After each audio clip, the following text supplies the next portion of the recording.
Kjo është qendra tani. Qendra do të jetë në dy modele.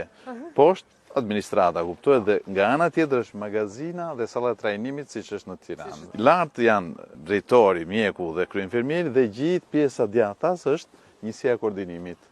Do të jetë njësoj si Tirana. Dhe nëse njëri dëmtohet, tjetri ka kapacitetin të përballojë gjithë Shqipërinë. E njëjta gjë tjetër, ndërkohë janë dhe si backup për njëra tjetrën. Projekti shumë i bukur. Fatmirësisht këtu hapësirat u munduam të i shfrytëzonim dhe këtu e gjetëm një hapësirë shumë të përshtatshme. Më në fund po bëhet realitet. Edhe në bazë të urdhrit që ju si ministre dhe si ministri lëshohet çdo vit për festat e fundvitit, edhe këtë vit urdhri ka ardhur për forcimin e kapacitetit të shërbimeve.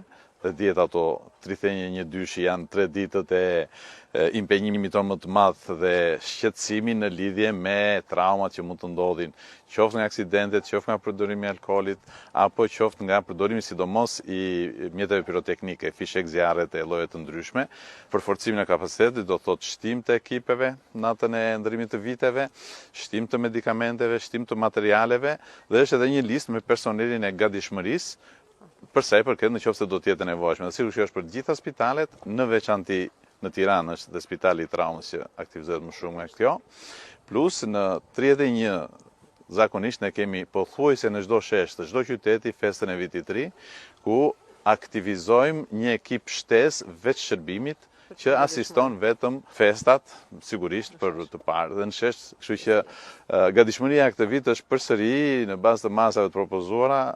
Në lartësinë e Duri kemi bërë të gjitha gati dhe do të jemi në shërbim të qytetarëve.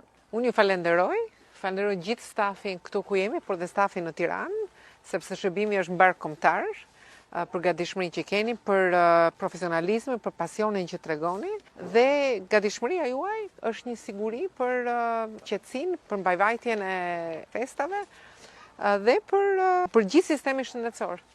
Faleminderit.